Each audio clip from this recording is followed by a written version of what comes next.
Hello champions, कैसे हैं आप सभी लोग। सो दिस इज सागर बंसल और हम लोग इस वीडियो के साथ स्टार्ट करेंगे इलेक्ट्रिसिटी चैप्टर के एमसीक्यू, जो कि बहुत ज़्यादा खास होने वाले हैं आप लोगों के लिए, क्योंकि एमसीक्यू के साथ साथ हमने इस वीडियो में डाल दी हैं असर्शन एंड रीजनिंग के क्वेश्चन। तो ये नई कैटेगरी के क्वेश्चन हैं जो आपके इंक्लूड हुए हैं एमसीक्यू टाइप क्वेश्चन में। सो इसी वीडियो में हम लोग कवर करेंगे, बने रहिएगा वीडियो में, अंत तक देखिएगा। और हाँ, अगर आपको इस वाली वीडियो की पीडीएफ चाहिए तो आप टेलीग्राम चैनल सागर बंसल से ले सकते हैं। आप सागर बंसल को कनेक्ट कर सकते हैं यूट्यूब पे, टेलीग्राम पे, इंस्टाग्राम पे, फेसबुक पे, और अनलिमिटेड बेनिफिट आप लोग उठा सकते हैं। तो चलिए स्टार्ट करते हैं आपकी वीडियो एमसीक्यू जल्दी से, बिना समय गवाए। क्वेश्चन नंबर 1 देखिए, which of the following given is the SI unit of electric current. इन चारों में से कौन सी एसआई यूनिट होती है इलेक्ट्रिक करंट की? सभी बच्चे पढ़ चुके हैं। What is the SI unit of electric current? The SI unit of electric current is ampere. सभी बच्चों को पता है एसआई यूनिट क्या होती है इलेक्ट्रिक करंट की? एम्पियर। ठीक है, क्वेश्चन नंबर 2 पे आ जाइए जल्दी से। Question number 2 what is the amount of current flowing through an electric press? Press बेटा वही आयरन होती है जो घर में की जाती है।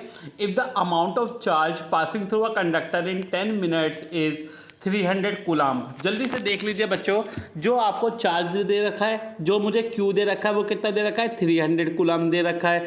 जो मुझे टाइम दे रखा है वो कितना दे रखा है? 10 मिनट्स। अगर मैं सेकंड में करना चाहूँ तो 60 से मल्टीप्लाई करूँगा तो कितनी सेकंड आ जाएंगी?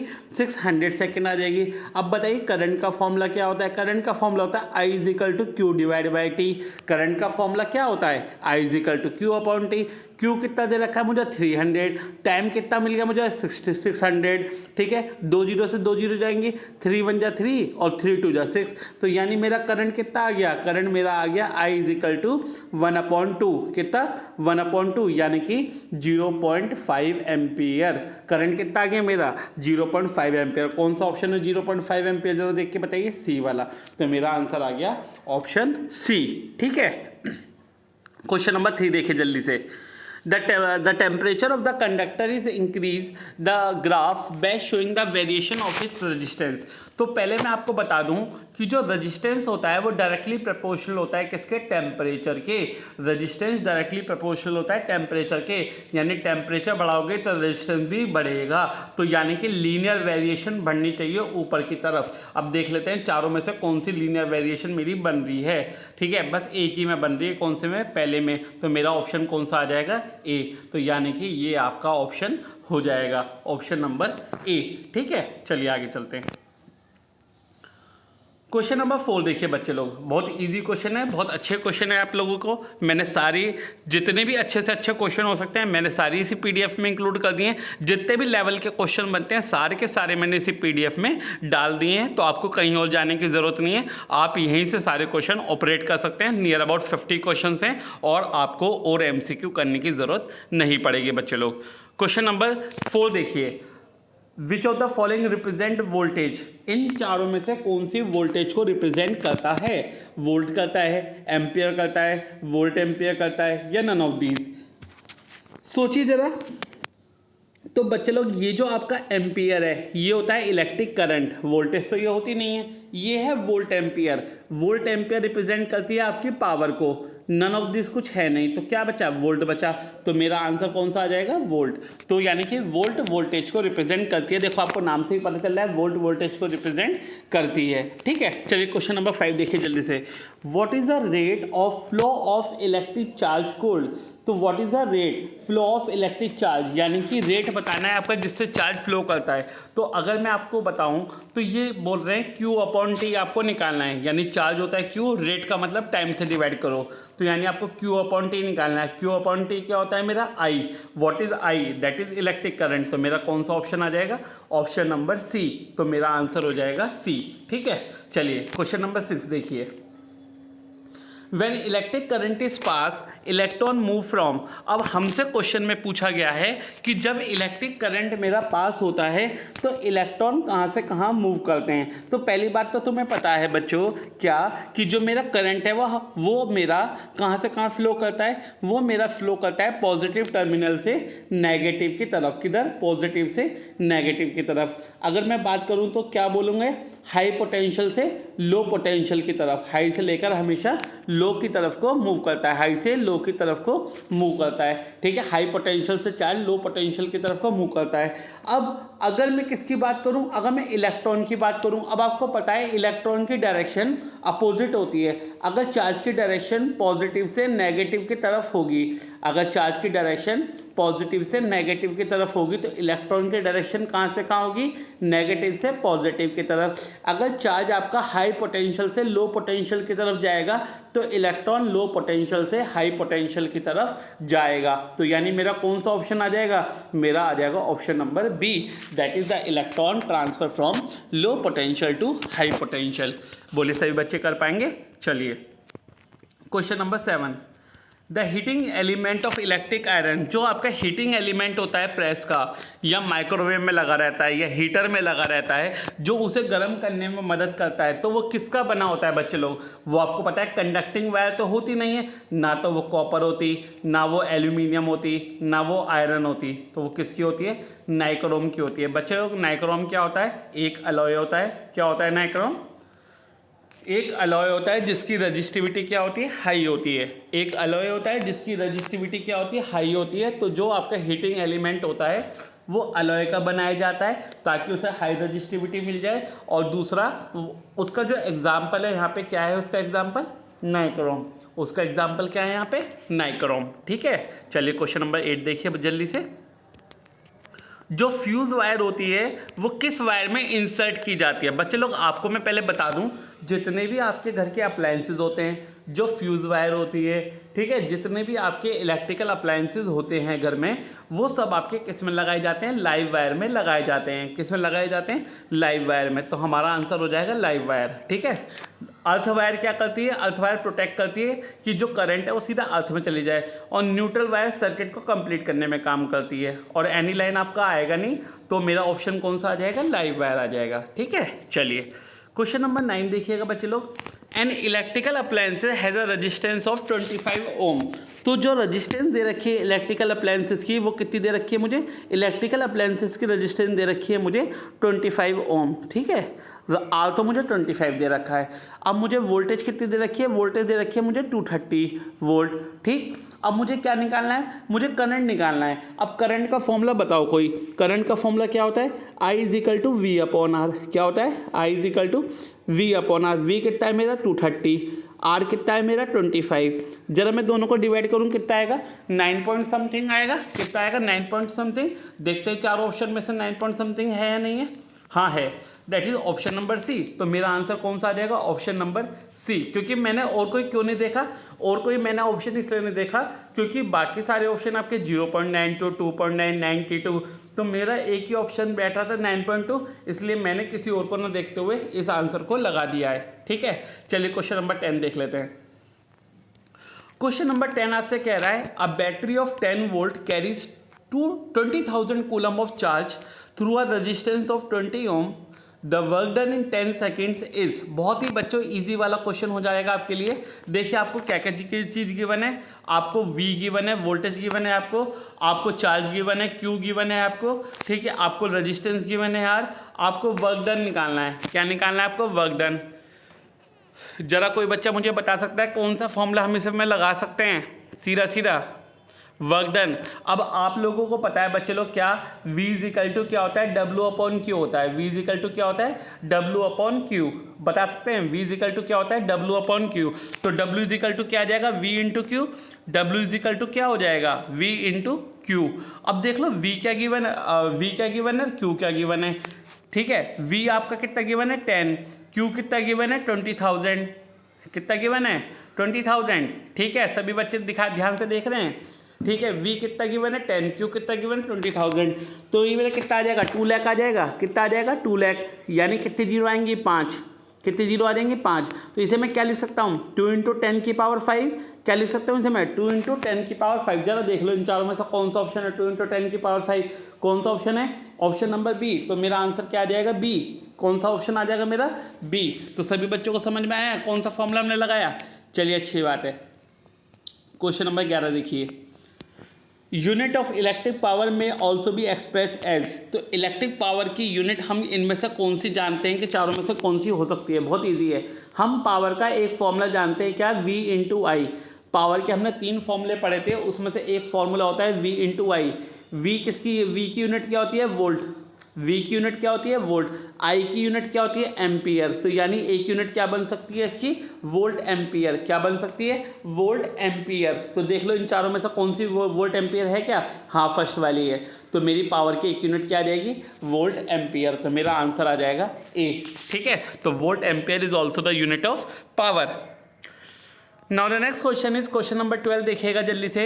द हिंड्रेंस, हिंड्रेंस यानी प्रॉब्लम, प्रॉब्लम यानी ऑब्स्टेकल। जो आपकी हिंड्रेंस है, जो प्रॉब्लम है, एक कंडक्टर को मिलती है क्या पास करने पे? इलेक्ट्रिक करंट को पास करने पे उसे क्या बोलते हैं? सभी बच्चों को पता है, आप लोगों ने पढ़ रखी है।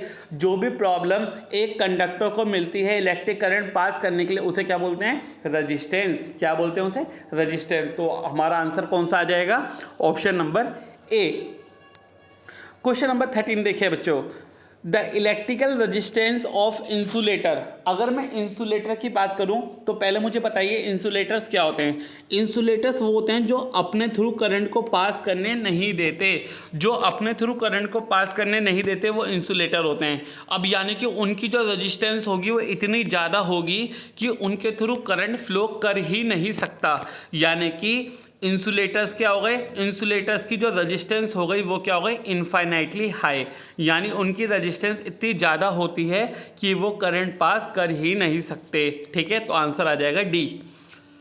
क्वेश्चन नंबर 14 देखिए। The instrument use for measuring electric current. तो कौन सा इंस्ट्रूमेंट है जो इलेक्ट्रिक करंट को मेजर करने में काम आता है? That is called ammeter. सभी बच्चे जानते हैं, उसे बोलते हैं एमीटर, जो इलेक्ट्रिक करंट को मेजर करने में काम आता है। ठीक है, क्वेश्चन नंबर 15 देखिए। न्यूमेरिकल ए।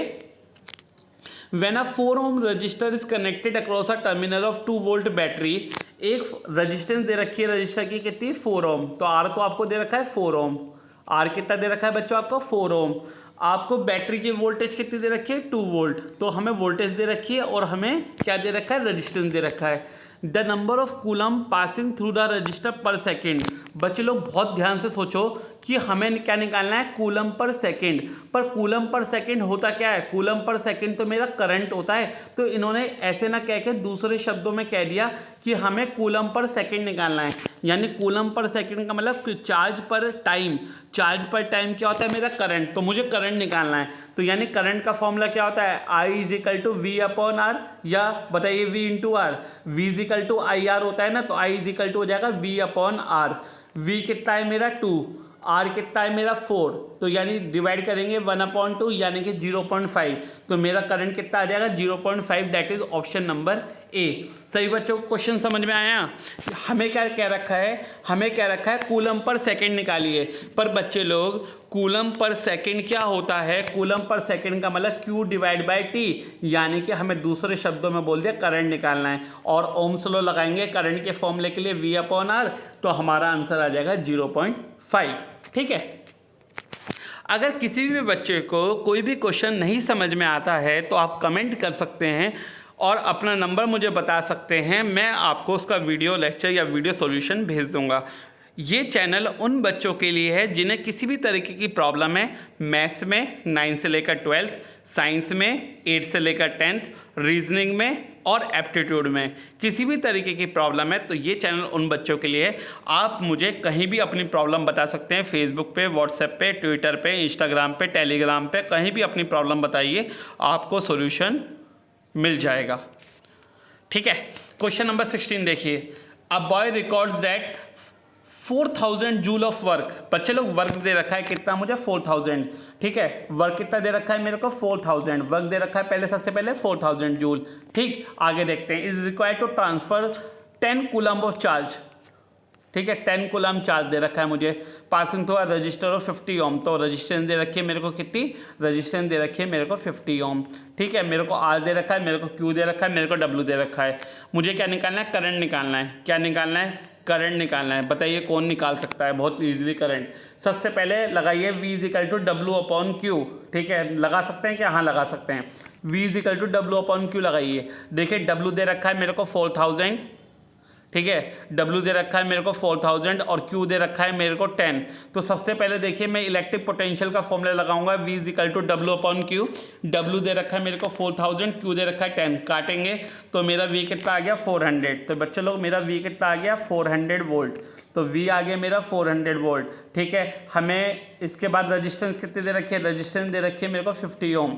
अब मुझे निकालना क्या है, करंट निकालना है। करंट का फॉर्मूला बताइए कोई। करंट का फॉर्मूला क्या होता है, I = V/R। ओम्स लॉ लगाएंगे, I = V/R। V कितना है मेरा भी सॉल्व करके 400। R कितना दे रखा है मेरे को 50। 0 से 0 जाएगा, 5 8 जा 40। तो करंट कितना आ जाएगा मेरा 8 एम्पियर। देखिए जरा 8 एम्पियर है, yes, that is option number C. तो हमारा आंसर आ जाएगा C. Now question number 17, kilowatt hour is the unit of, सबको पता है ये मेरी कमर्शियल यूनिट ऑफ एनर्जी होती है kilowatt hour. Kilowatt hour is the commercial unit of energy, that is option number B. Now question number 18, the purpose of rheostat. बच्चे लोग पहले मैं आपको रियोस्टेट का सिंबल बना के दिखा दूं होता क्या है, आप कैसे पहचानेंगे कि ये रियोस्टेट है। ये होता है रियोस्टेट का सिंबल। ठीक है, इस तरीके से आपका रेजिस्टेंस बना होगा और रेजिस्टेंस के ऊपर एरो बना होगा। तो एक तो रियोस्टेट का सिंबल ये होता है, एक और होता है रियोस्टेट का सिंबल। ठीक है, ये होता है रियोस्टेट का सिंबल, एक ही होता है, इसे रियोस्टेट बोलते हैं।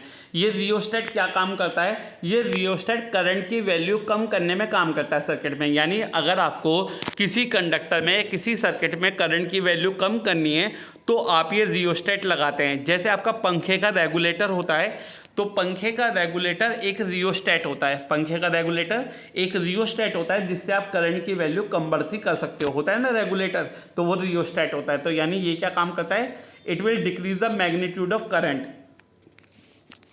तो वो क्या डिक्रीज करता है, आपका मैग्नीट्यूड ऑफ करंट, करंट की वैल्यू सर्किट में डिक्रीज करने में काम करता है। तो यानी मेरा आंसर क्या आ जाएगा, ऑप्शन नंबर बी। ठीक है, चलिए question number 19, electric power is inversely proportional to. Electric power किसके इन्वर्सली प्रोपोर्शनल होती है। अगर बच्चे लोग, अगर आपको फॉर्मूला याद है तो पावर का एक फॉर्मूला होता है V²/R। ठीक है, पावर का एक फॉर्मूला क्या होता है V²। दोनों फॉर्मूले तो डायरेक्टली प्रोपोर्शनल वाले होते हैं, पर एक फॉर्मूला इन्वर्सली प्रोपोर्शनल वाला भी मिलता है हमें, P = V²/R।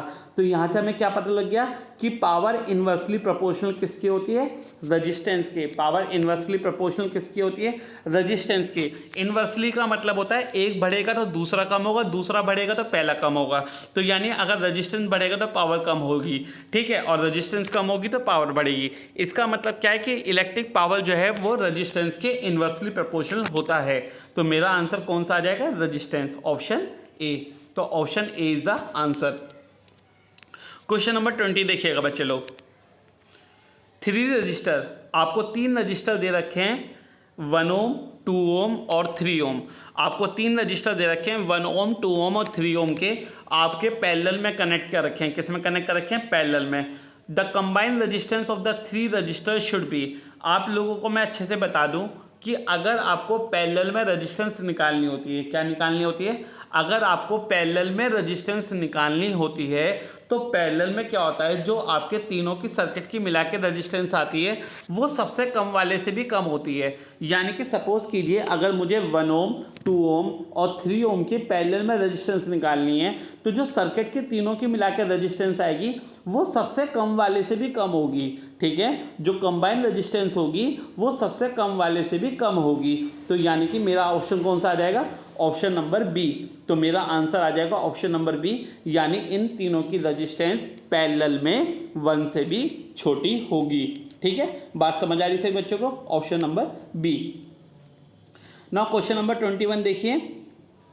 क्वेश्चन नंबर 21 मुझसे क्या कह रहा है, the amount of work done in joules when 1 unit electric charge moves from one point to another point in an electric circuit is called। ये तो मैं आपको थ्योरी में ही पढ़ा चुका हूँ। थ्योरी का क्वेश्चन है कि the amount of work done in transferring a charge from one point two another point is called potential difference. ठीक है, ये किसकी डेफिनेशन है बच्चे लोग, पोटेंशियल डिफरेंस की डेफिनेशन है। क्योंकि आपको पता है कि जब एक पॉइंट से दूसरे पॉइंट पे आपका चार्ज फ्लो करेगा तो जो आपका वर्क डन होगा that is called potential difference. तो मेरा आंसर आ जाएगा D option. Question number 22, a battery of 12 volt, फिर से न्यूमेरिकल आ गया है, a battery of 12 volt is connected in series with the register. बेटा ये जो चारों के चारों पाँच, बल्कि पाँच, 1 2 3 4 5, ये जो 5 के 5 रजिस्टर हैं आपके सीरीज में कनेक्ट हो रहे हैं, तो यानी कि जो टोटल रजिस्टेंस निकालोगे आप वो पाँचों को ऐड करके निकाल लो। जैसे 0.2, 0.3, 0.4, 0.5 और 12, इन सबको प्लस करो।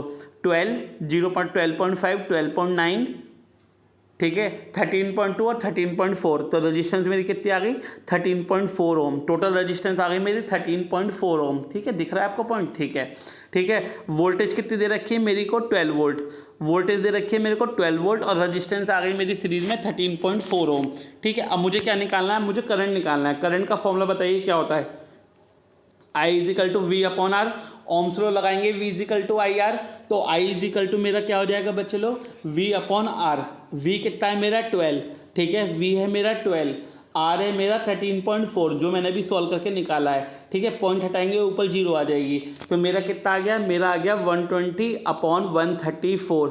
अगर बच्चे लोग इसे सॉल्व करेंगे तो ये 0.8 में आएगा, कम से कम किस में आएगा? 0.8 में आएगा। जरा इन चारों में से देख लीजिए 0.8 वाला कोई ऑप्शन आ रहा है या नहीं आ रहा है? ये नहीं आ रहा, ये नहीं आ रहा, ये नहीं आ रहा, तो ऑप्शन नंबर ए 0.8 में आ रहा है। तो बिना सोचे समझे आंसर लगा दीजिए, 0.8 एम्पियर मेरा आंसर आएगा। ठीक है, अब अलग बात समझिए कि इन्होंने हमसे कहा है कि how much current would flow through a 0.3 ohm resistor. बच्चे लोग आपको एक बात बता दूं, सीरीज में सारे रजिस्टर में जो करंट होगा वो सेम होगा, क्योंकि आप जानते हैं सीरीज में करंट सेम रहता है, तो जो सर्किट का करंट होगा वो सारे आपके रजिस्टर का करंट होगा।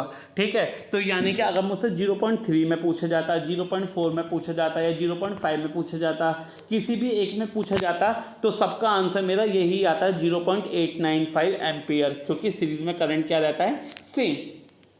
ठीक है, क्वेश्चन नंबर 23 पे आ जाइए।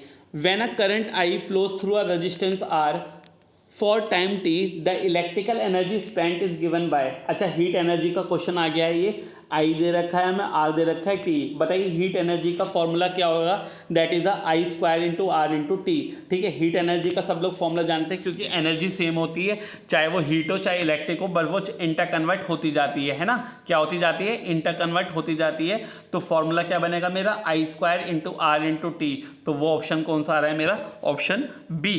ठीक है, नाउ क्वेश्चन नंबर 24 देखिए। The resistance whose V I graph is given below as. ये बेटा हमें वी आई ग्राफ गिवन है। ठीक है, ये क्वेश्चन आपका थ्योरी में भी आता है। ये क्वेश्चन मैंने एमसीक्यू में इसलिए दे दिया है क्योंकि आपके बहुत सारे क्वेश्चन थ्योरेटिकल भी यहीं पे कवर हो जाएंगे, न्यूमेरिकल भी कवर हो जाएंगे, एमसीक्यू भी कवर हो जाएंगे, रीजन एसर्शन भी कवर हो जाएंगे। तो कंप्लीट वीडियो पैकेज है आपके लिए। ठीक है, अच्छे से कीजिएगा। तो क्वेश्चन नंबर 24 आपसे क्या कह रहा है बच्चे लोग? वी आई ग्राफ आपको दे रखा है, आपको रेजिस्टेंस की वैल्यू निकालनी है। ठीक है, तो अब मुझे पता, आपको भी पता है, मुझे भी पता है कि आर इजिकल टू क्या होता है? R is equal to V upon I होता है। ठीक है, आर इजिकल टू क्या होता है? V upon I. तो किसी भी दो पॉइंट के बीच में ले लीजिए, सपोज करिए एक फाइनल वाला एक इनिशियल वाला। ठीक है, इसके हिसाब से अगर हम देखें तो लीनियर ग्राफ मेरा कुछ इस तरीके से बनेगा। ठीक है, तो जो मेरी वोल्टेज है वो मेरी 9 होगी, जो मेरा करंट है वो मेरा 15 होगा। ठीक है, तो आई, तो फॉर्मूला लगाएंगे आर वाला। तो आर इजिकल टू क्या होता है? Formula V upon I. क्या होता है? R is equal to formula V upon I. ठीक है, अब कैसे निकालते हैं? दो इनिशियल पॉइंट और फाइनल पॉइंट लेते हैं हम लोग। तो आर इजिकल टू वी का मतलब क्या होगा? 9 माइनस 0 फाइनल माइनस इनिशियल, ऐसे नीचे लेंगे आई में फाइनल माइनस इनिशियल, यानी 15 माइनस 0। ठीक है, 9 माइनस 0 अपॉन 15 माइनस 0, क्योंकि हम एक पॉइंट, आप इन तीनों में से, आप V वाले तीनों में से और I वाले तीनों में से कोई भी पॉइंट ले सकते हैं, पर लीनियर वाले होने चाहिए। 3 के साथ 5 होना चाहिए, 6 के साथ 10 होना चाहिए, 9 के साथ 15 होना चाहिए। सबसे आंसर सेम रहेगा, क्योंकि आपको पता है V directly proportional to I होता है, तो R की वैल्यू सबसे सेम आएगी। ठीक है, तो मेरा आंसर क्या आ गया यहाँ से? R is equal to 9/15। अगर इसे मैं डिवाइड करता हूँ, 3 3 जा 9 और 3 5 जा 15, तो मेरी रेजिस्टेंस कितनी आ गई? 3.5। तो देख लेते हैं कौन सा ऑप्शन है 3/5, that is option number B. तो मेरा आंसर आ जाएगा ऑप्शन नंबर बी। ठीक है, सभी बच्चों को समझ में आ रहे हैं क्वेश्चन? 24 क्वेश्चन तो सभी बच्चों को समझ में आ गए हैं। ठीक है, वीडियो को लाइक करके 5 बच्चों को शेयर जरूर कीजिएगा, ताकि ज़्यादा से ज़्यादा बच्चे इस वीडियो का बेनिफिट उठा सकें और जो मेरा मोटो है सभी बच्चों तक पहुंचना, वो सक्सेसफुल हो सके। क्वेश्चन नंबर 25 देखिए, the unit of specific resistance, specific resistance की यूनिट क्या होती है। कई बार ऑप्शन में बच्चे लोग सेम आपके ऑप्शन भी आ जाते हैं, पर देखना ये चाहिए क्या कि वो सेम ऑप्शन है या नहीं है। दूसरी बात, ठीक है, अब सेम हो सकते हैं। अगर सपोज कीजिए कभी कभी क्या होता है कि जो आंसर मेरा है और जो दूसरा आंसर है वो दोनों सेम होते हैं, पर बच्चा सोचता है कि मैं कौन सा लगाऊं, क्योंकि दो ऑप्शन सेम है। तो आप बच्चे लोग कोई भी ऑप्शन लगा दीजिए तो आपका सेम माना जाएगा और आंसर आपका सही माना जाएगा। ठीक है, जैसे आपको ये दोनों ऑप्शन दे रखे हैं, पर हमें इन दोनों का ऑप्शन का कुछ करना ही नहीं है, क्योंकि ये मेरे आंसर है ही नहीं, तो हमारे लिए तो और बेनिफिट हो गया है ना। The unit of specific resistance, specific resistance बच्चों लोग किसका दूसरा नाम है ये स्पेसिफिक रेजिस्टेंस, ये किसका नाम है, रजिस्टिविटी का। स्पेसिफिक रेजिस्टेंस किसका नाम है, रजिस्टिविटी का। स्पेसिफिक रेजिस्टेंस किसका नाम है, रजिस्टिविटी का। तो रजिस्टिविटी की यूनिट क्या होती है, ओम मीटर। क्या होती है रजिस्टिविटी की यूनिट, ओम मीटर। गलती से ओम पर मीटर मत लगाइए ना, ठीक है। रजिस्टिविटी की और स्पेसिफिक रेजिस्टेंस की यूनिट क्या होती है, ओम मीटर। ठीक है, चलिए क्वेश्चन नंबर 26 देखिए जल्दी से। 1 किलोवाट कितने जूल के इक्वल होती है, डायरेक्ट याद कर लीजिए। 1 किलोवाट कितने जूल के इक्वल होती है, 3.6 × 10⁶ जूल के। मैंने आपको नोट्स में करा रखी है। 1 किलोवाट आवर किसके इक्वल होती है, कमर्शियल यूनिट ऑफ एनर्जी होती है, वो किसके इक्वल होती है, 3.6 × 10⁶ जूल के। सीधा याद कर लेंगे आप लोग। 1 किलोवाट आवर किसके इक्वल होती है, 3.6 × 10⁶ जूल के। ठीक है, चलिए आगे चलते हैं। क्वेश्चन नंबर 27 देखिए, which of the following gases are filled with electric bulb. तो जो हमारे घर के इलेक्ट्रिक बल्ब होते हैं उनमें हाईली अनरिएक्टिव गैसेज होती हैं। कभी आप उन्हें फोड़ोगे तो उनके अंदर से गैसेज निकलती हैं, पर वो गैसेज ऐसी होती हैं जो आपके एलिमेंट को, यानी कि जो आपका फिलामेंट होता है, फिलामेंट किसका बना होता है, टंगस्टन मेटल का। सबको पता है ना, जो बल्ब के अंदर फिलामेंट होता है, तार लगा होता है, वो किसका बना होता है, टंगस्टन मेटल का बना होता है। ठीक है, एक क्वेश्चन आपका यहाँ से प्रिपेयर हो जाएगा। जो फिलामेंट होता है बल्ब के अंदर वो किसका बना होता है, वो आपका टंगस्टन मेटल का बना होता है। जो गैसेज होती हैं वो ऐसी होनी चाहिए जो टंगस्टन मेटल को खराब ना करें। तो वो गैसेज कौन सी होती है मेरी, आर्गन और नाइट्रोजन। तो आर्गन और नाइट्रोजन ये आपकी अनरिएक्टिव गैसेज होती हैं, ये टंगस्टन मेटल को खराब नहीं करती हैं। तो मेरा ऑप्शन हो जाएगा डी।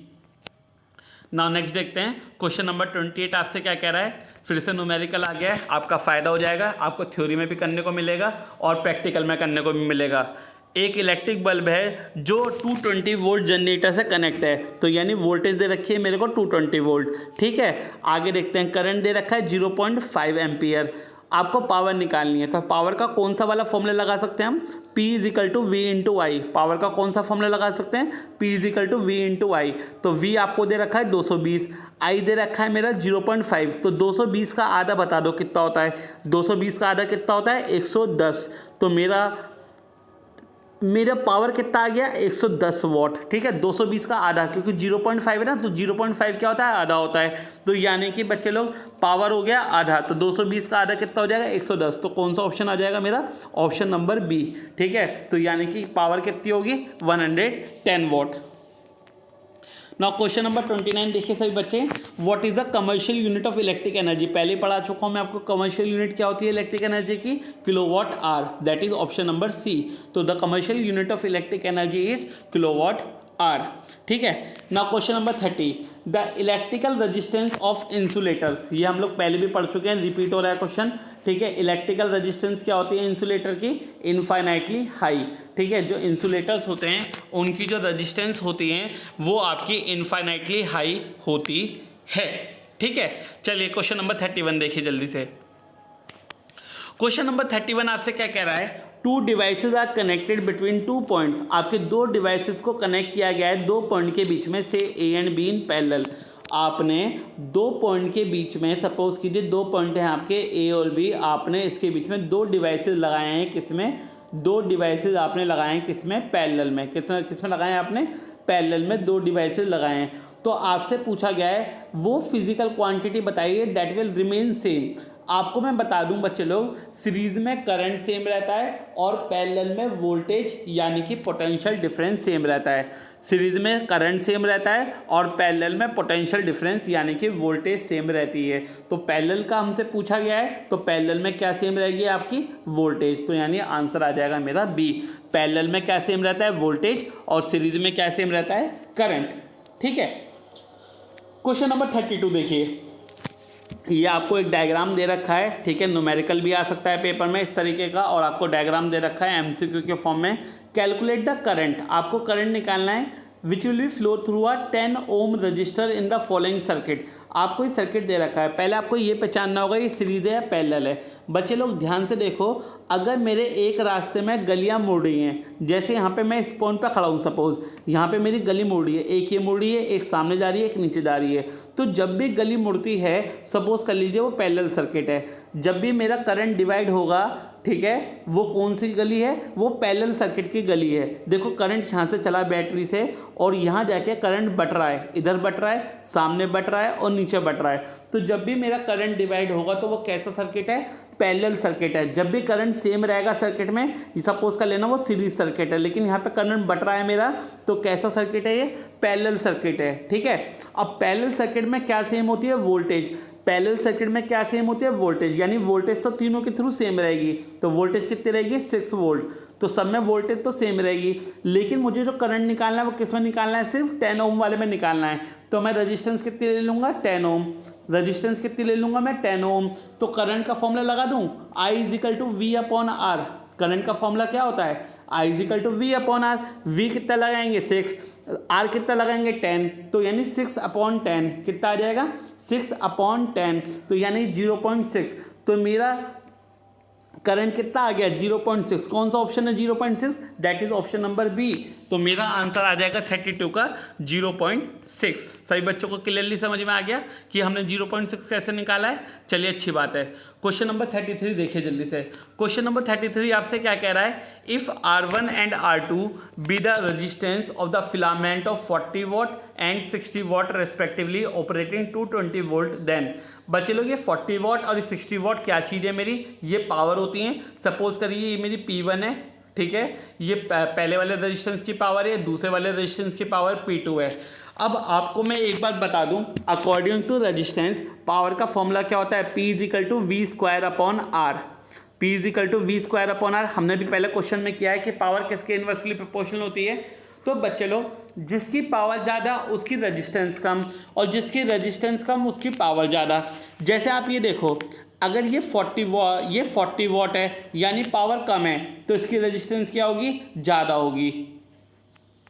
ठीक है, इसकी पावर कम है तो इसकी रेजिस्टेंस ज़्यादा होगी, इसकी पावर ज़्यादा है तो इसकी रेजिस्टेंस कम होगी। यानी कहने का मतलब क्या है, R2 is less than R1। तो जिसकी पावर ज़्यादा होती है उसमें ज़्यादा करंट फ्लो कर सकता है। इसका मतलब क्या है, इसका मतलब है उसकी रेजिस्टेंस क्या होगी, आपकी कम होगी। तो जिसकी पावर ज़्यादा उसकी रेजिस्टेंस कम, तो यानी कि 60 वाले की रेजिस्टेंस कम, तो R2 will be less than R1। तो मेरा आंसर कौन सा आ जाएगा, R2 will be less than R1। तो that is option number B. ठीक है, तो मेरा ऑप्शन कौन सा आ जाएगा, बी वाला ऑप्शन मेरा आ जाएगा 33 का आंसर। 34 देखिएगा, एक आपकी फ्यूज़ वायर है। पता है फ्यूज़ वायर किस में लगाई जाती है, जो आपके घर के फ्यूज़ नहीं होते, जो आपकी इलेक्ट्रिसिटी को प्रोटेक्ट करते हैं कि शॉर्ट सर्किट ना हो जाए, फॉल्ट ना हो जाए, या कभी लाइट अगर ख़राब हो जाए तो वो फ्यूज़ वायर उड़ के रह जाता है बस, है ना। तो फ्यूज़ वायर जो है वो आपकी बार बार बंट हो रही है। बंट होने का मतलब क्या है, जल रही है। अब क्यों जलेगी, क्योंकि टेम्परेचर ज़्यादा हो सकता है, वायर का टेम्परेचर क्या हो सकता है, ज़्यादा हो सकता है। तो आपको ये बताना है when use with a good heater, जब आप उसे एक हीटर के साथ इस्तेमाल कर रहे हैं, it is advise to use a fuse wire of. अब आपको अगर एडवाइस किया जाए कि फ्यूज़ वायर कैसी लेनी है, तो आप ज़्यादा लेंथ की लेंगे, कम रेडियस की लेंगे, ज़्यादा लेंथ कम लेंथ की लेंगे, या ज़्यादा रेडियस की लेंगे। तो मैं आपको बता दूं कि आपको क्या करना है, अगर फ्यूज़ वायर बार बार जल रही है तो इसका मतलब क्या है, करंट उसके अंदर कम जा रहा है, उसकी रेजिस्टेंस ज़्यादा है। तो आपको एक ऐसा वायर लेना पड़ेगा जिसके अंदर करंट ज़्यादा जाए, यानी कि आपको मोटी वायर लेनी पड़ेगी। अब मोटी वायर लेने का मतलब है ज़्यादा करंट, अब मोटी वायर लेने का मतलब क्या है, ज़्यादा एरिया, और ज़्यादा एरिया मतलब आपकी ज़्यादा रेडियस। तो मेरा ऑप्शन नंबर आ जाएगा डी। सही बच्चों को समझ में आया कि फ्यूज़ वायर जो आपको लेनी पड़ेगी वो एक ज़्यादा रेडियस की लेनी पड़ेगी, यानी कि आपको मोटी वायर लेनी पड़ेगी। उससे क्या होगा, उससे करंट ज़्यादा जाएगा और हीटिंग क्या होगी, कम प्रोड्यूस होगी। तो मेरा ऑप्शन आ जाएगा option number D. Now students question number 35 देखिएगा। The effective resistance between A and B is, effective resistance क्या होने वाली है इस सर्किट की। जरा सोचिए, मेरी रजिस्टेंस जो है वो इधर से चली, करंट मेरा ए पॉइंट से चला, ठीक है। अब मेरा करंट सोचो सामने क्यों जाएगा, जब मुझे दूसरा रास्ता मिल गया पैरेलल की। यही तो विशेषता है कि मेरा जो सर्किट है वो इधर से बेचारा क्यों जाएगा, वो सामने वाले रास्ते से क्यों जाएगा, सामने वाले रास्ते से जाके करंट क्यों रुके, वो इधर से जाए, इधर से जाए, इधर से जाए और इधर चला जाए। इधर क्यों जाएगा, वैसे ही रेजिस्टेंस इधर ज़्यादा है। भाई जिस गली में ट्रैफिक ज़्यादा है उस वक्त जाना ही क्यों, करंट को नहीं जाना ना। तो ये सर्किट तो ख़त्म हो गया, बस मेरी यही रेजिस्टेंस बची। कौन सी रेजिस्टेंस बची, सिर्फ यही वाली बची। तो मेरी इफेक्टिव रेजिस्टेंस कितनी आ जाएगी, 4 ओम। तो मेरा आंसर आ जाएगा 4 ओम। बच्चे जल्दबाजी में क्या करेंगे, दोनों को काउंट करके लिख देंगे, 6 को भी और 4 को भी, यानी कि 10 लिख देंगे। क्या लिख देंगे, मस्ट बी 10। पर मस्ट बी 10 नहीं होगा, मे बी 10 नहीं होगा, ओनली 6 नहीं होगा। जो करंट का रास्ता होगा वो ये वाला हो जाएगा, क्योंकि शंटिंग हो जाएगी, ख़त्म हो जाएगा। तो आपका आंसर कितना आ जाएगा, 4 ओम। आपका आंसर कितना आ जाएगा, 4 ओम, क्योंकि सर्किट को रेजिस्टेंस कम चाहिए ताकि करंट ज़्यादा जाए। ठीक है। नाउ क्वेश्चन नंबर 36 देखिए। What is the maximum resistance which can be made using 5 register. अब मैं आपको बता दूं बच्चे लोग कि जो मैक्सिमम रेजिस्टेंस होती है वो कब होती है, वो तब होती है जब आप सारे रजिस्टर को किस में लगाते हो, सीरीज में। सारे रजिस्टर को किस में लगा देंगे हम लोग, सीरीज में। अब सीरीज में कैसे लगाएं, सबको बारी बारी से ऐड कर दो, यानी R = R1 + R2 + R3 + R4 + R5, यानी 1/5 को कितनी बार प्लस करोगे आप, 5 बार। 1/5 को कितनी बार प्लस करोगे, 5 बार। तो आपका रेजिस्टेंस कितना आ जाएगा, 1/5 1/5 1/5 1/5 1/5, यानी टोटल ऐड करोगे तो कितना आ जाएगा, 5/5। तो 5/5 से काटोगे तो कितना आ जाएगा टोटल रेजिस्टेंस, 1 ओम। टोटल रेजिस्टेंस कितना आ जाएगा, 1 ओम। तो आपका ये आंसर आ गया 1 ओम। ठीक है, फिर से बता दूं आपको, चलिए सुन लीजिए। जो मैक्सिमम रेजिस्टेंस होता है वो सीरीज में होता है, और सीरीज में ऐड करने के लिए पांचों को आप सीधे ऐड कर दोगे। तो 1/5 को अगर 5 बाय ऐड करोगे तो 5/5 आएगा, यानी कि 5/5 यानी कि 1 ओम मेरा आंसर आ जाएगा क्वेश्चन नंबर 36 का। क्वेश्चन नंबर 37 देखिए। एक स्टूडेंट है जिनने एक एक्सपेरिमेंट करा और VI ग्राफ प्लॉट करा 3 सैंपल्स का, जिसकी रेजिस्टेंस क्या होती है आपके नाइक्रोम की, R1 R2 एंड R3। आपको क्या बताना है, आपको ये बताना है कि कौन सा आपका जो इसमें से ऑप्शन है वो वैलिड होगा। जरा देखिए R1 R2 और R3, ये आपको 3 वायर दिखा रखे हैं। ठीक है, अब मैं आपको बता दूं कि R क्या होता है। R का फॉर्मूला होता है R = V/I। ठीक है, तो जिसकी वोल्टेज ज़्यादा उसकी रेजिस्टेंस भी ज़्यादा, दिखाई दे रहा है आपको, R = V/I। तो जिसकी वोल्टेज ज़्यादा उसकी रेजिस्टेंस भी ज़्यादा, क्योंकि R क्या होता है, V/I। तो V भी ऊपर और R भी ऊपर। तो जिसकी वोल्टेज ज़्यादा उसकी R भी ज़्यादा, क्योंकि ये तो इन्वर्सली हो गए, जिसकी वोल्टेज ज़्यादा उसकी रेजिस्टेंस भी ज़्यादा। अब जो आपकी लाइन वोल्टेज की तरफ को है तो यानी वो ज़्यादा होगी। ठीक है, अब देखो जैसे R3 आपका वोल्टेज की तरफ है तो यानी R3 ज़्यादा है। ठीक है, R3 किससे ज़्यादा है, R2 से। R2 किससे ज़्यादा है, R1 से। तो मेरा कौन सा ऑप्शन आ जाएगा, R3 = R2 > R1। तो मेरा ऑप्शन नंबर सी आंसर में आ जाएगा, R3 > R2 > R1। ठीक है, तो मेरा कौन सा ऑप्शन आ जाएगा, ऑप्शन नंबर सी। तो जिसकी वोल्टेज ज़्यादा उसकी रेजिस्टेंस भी ज़्यादा। क्वेश्चन नंबर 38 देखिए। The resistivity does not change. Resistivity आपकी कब चेंज नहीं होती, देखिए मटेरियल चेंज होने पर रजिस्टिविटी चेंज हो जाएगी। कॉपर की अलग होगी, अलॉय की अलग होगी। टेम्परेचर बढ़ाने पर रजिस्टिविटी चेंज होगी, बढ़ जाएगी। Both material and temperature, temperature बढ़ाने पर अभी हमने पढ़ा है, मटेरियल चेंज करने पे भी रजिस्टिविटी बढ़ जाती है। कब चेंज नहीं होती, रजिस्टिविटी आपकी शेप पे डिपेंड नहीं करती। रजिस्टिविटी आपकी शेप पे डिपेंड नहीं करती। तो मेरा ऑप्शन कौन सा आ जाएगा, ऑप्शन नंबर सी। तो रजिस्टिविटी कभी भी आपकी बच्चे लोग किस पे डिपेंड नहीं करती, कभी भी शेप पे डिपेंड नहीं करती मटेरियल के। ठीक है, चलिए क्वेश्चन नंबर 39 देखिए जल्दी से क्या कह रहा है। In an electrical circuit 2 resistor of 2 ohm and 6 ohm respectively are connected in series with a 6 volt battery. ठीक है, बिना सोचे समझे पहले टोटल रेजिस्टेंस बताओ सीरीज में क्या होगी। टोटल रेजिस्टेंस सीरीज में दोनों को काउंट करो, कितना ओम आ जाएगा, 6 ओम आ जाएगा। बैटरी की वोल्टेज कितनी दे रखी है, 6 वोल्ट दे रखी है। करंट निकाल लें, करंट का फॉर्मूला क्या होता है, I is equal to V upon R. Ohm's law लगाएंगे, वी कितना है, 6 वोल्ट। टोटल रेजिस्टेंस कितनी निकाली, 6 ओम, 6 से 6 गया तो करंट कितना आ गया मेरा, आई इज इक्वल टू 1 एम्पियर। तो बच्चे लोग आई तो आ गया मेरा 1 एम्पियर। ठीक है, अब देख लो आगे करंट में क्या निकालना है। करंट निकाल लिया, आगे देखते हैं क्या निकालना है। The heat dissipated by a 4 ohm resistor in 5 seconds will be. अच्छा, एनसीईआरटी एग्जाम्पल का अच्छा क्वेश्चन है। देखिए, हीट एनर्जी का फॉर्मूला क्या होता है, H is equal to I square into R into T.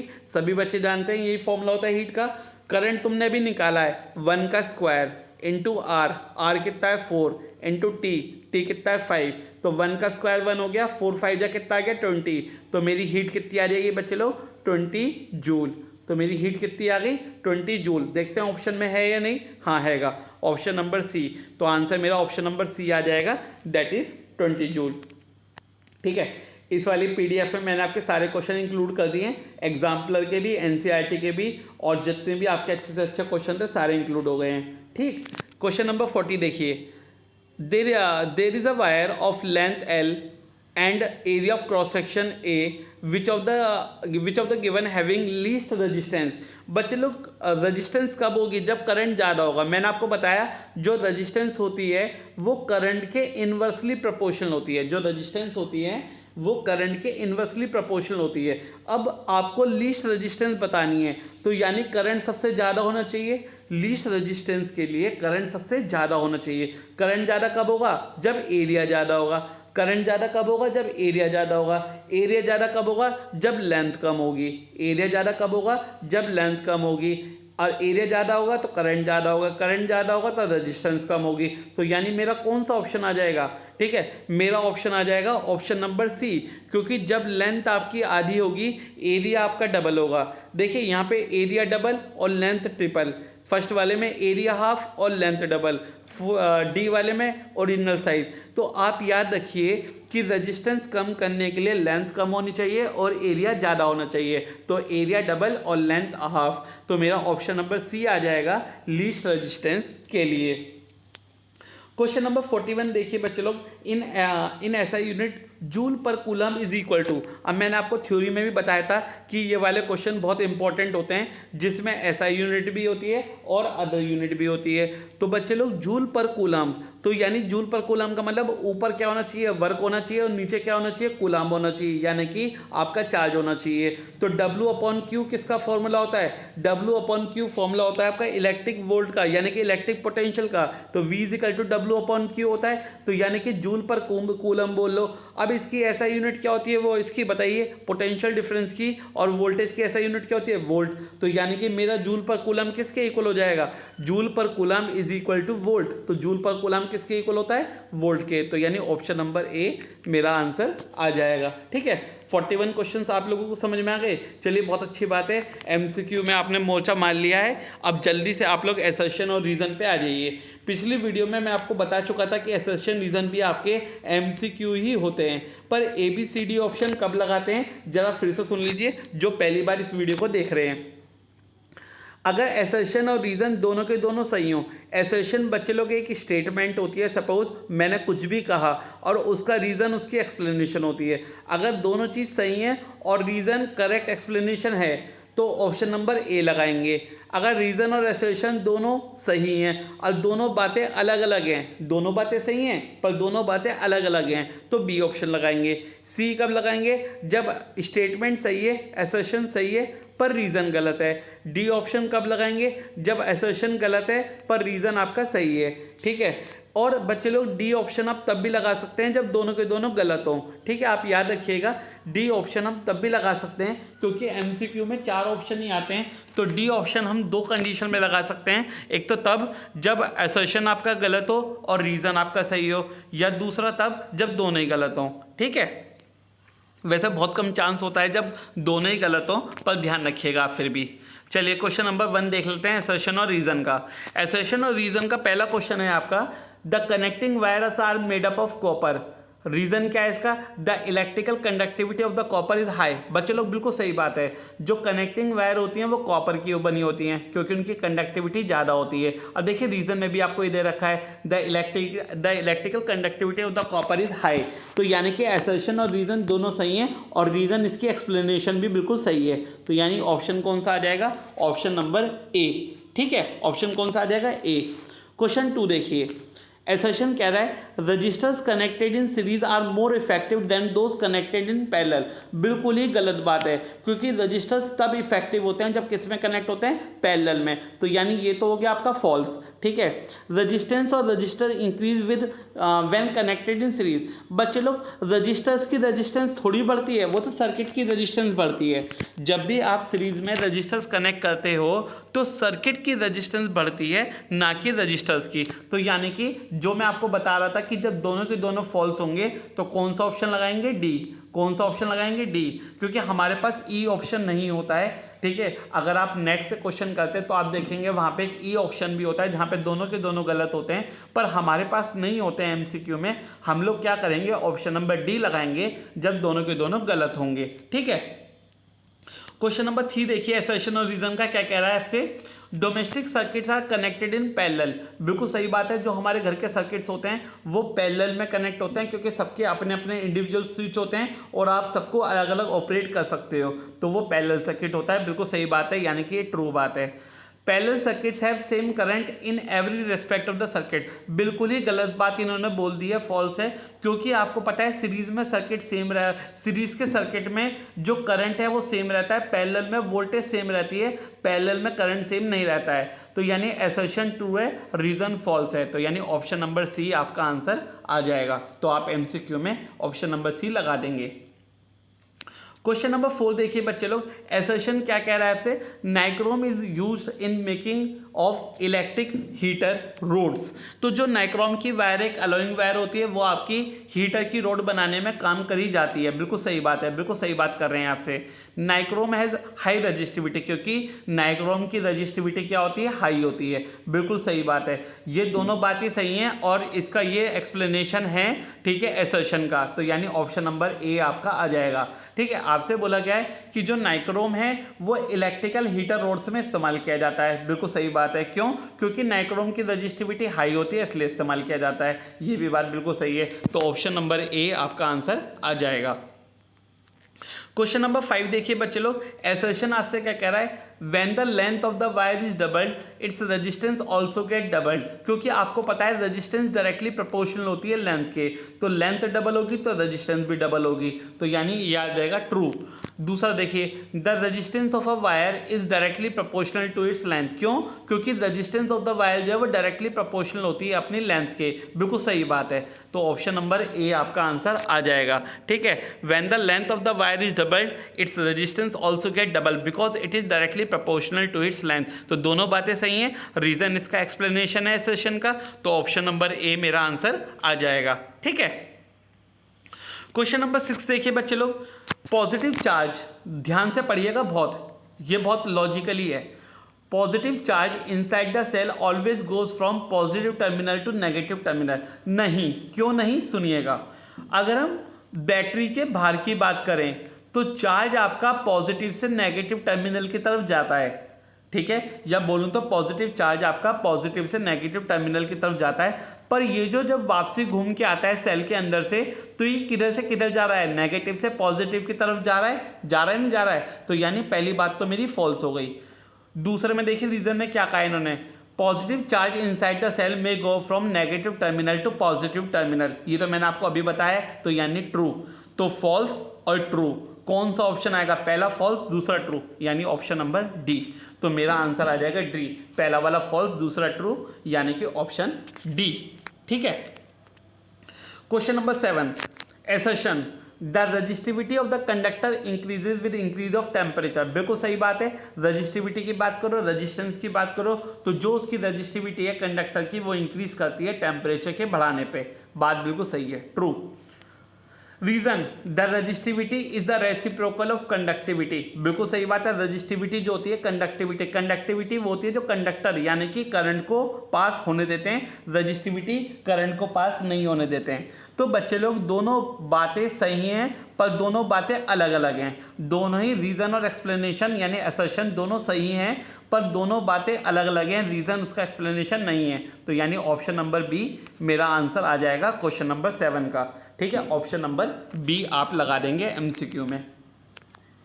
Question number 8 देखिएगा। असर्शन आपसे कह रहा है insulator do not allow the flow of current through themselves. बिल्कुल सही बात है। इंसुलेटर जो हैं वो अपने थ्रू करंट को पास होने नहीं देते हैं। बिल्कुल सही बात है। क्यों नहीं होने देते हैं? क्योंकि उनके थ्रू फ्री इलेक्ट्रॉन्स पास ही नहीं हो सकते। क्यों? क्योंकि उनके अंदर फ्री चार्ज कैरियर्स है ही नहीं, उनके अंदर फ्री इलेक्ट्रॉन्स है ही नहीं, इसलिए वो करंट को पास होने नहीं देते। चार्ज तो फ्लो कर सकता है पर उनके अंदर जो चार्ज को लेके जाते हैं फ्री इलेक्ट्रॉन्स वो नहीं होते हैं। यानी दोनों बातें सही हैं और रीजन हमारे असर्शन का एक्सप्लेनेशन है। तो ऑप्शन कौन सा आ जाएगा? ए। कौन सा ऑप्शन आ जाएगा मेरा? ए। ठीक है बच्चे लोग, तो आप लोगों को रीजन असर्शन सारे समझ में आ गए, आप लोगों को एमसीक्यू सारे समझ में आ गए, आपको ये वीडियो समझ में आ गई है। वीडियो को लाइक जरूर करिएगा, 5 बच्चों को शेयर जरूर कीजिएगा ताकि ज़्यादा से ज़्यादा बच्चे, वो बच्चे जो मुझसे कनेक्ट नहीं हैं पर इस वीडियो का बेनिफिट उठा सकें किसी भी तरीके से। राइट, मैंने आपको इलेक्ट्रिसिटी के सारे एमसीक्यू के जो आंसर्स हैं इस बार आपको मैच करके दिए हैं। जो बच्चे मुझसे कहते हैं कि सर मुझे आंसर नहीं मिले, अब आंसर आपके पास हैं, आप खुद प्रैक्टिस कीजिएगा और फिर आंसर यहाँ से टैली कीजिएगा, एक्सप्लेनेशन देखिएगा। राइट, आप सागर सर को ज्वाइन कर सकते हैं यूट्यूब पे, टेलीग्राम पे, फेसबुक पे, इंस्टाग्राम पे। कोचिंग के लिए संपर्क कर सकते हैं, मैथ्स के लिए, साइंस के लिए, रीजनिंग के लिए, एप्टीट्यूड के लिए। क्लास 8 से लेकर क्लास 12 के बच्चे मुझे ज्वाइन कर सकते हैं। ठीक है, आप जिज्ञासा को ज्वाइन कर सकते हैं फेसबुक पे, इंस्टाग्राम पे और कोचिंग के लिए संपर्क कर सकते हैं। आप जिज्ञासा की हैंडबुक परचेज कर सकते हैं अगर आपको डीपली स्टडी करनी है तो। सो स्टूडेंट्स, फिर मिलेंगे आपसे नेक्स्ट वीडियो में।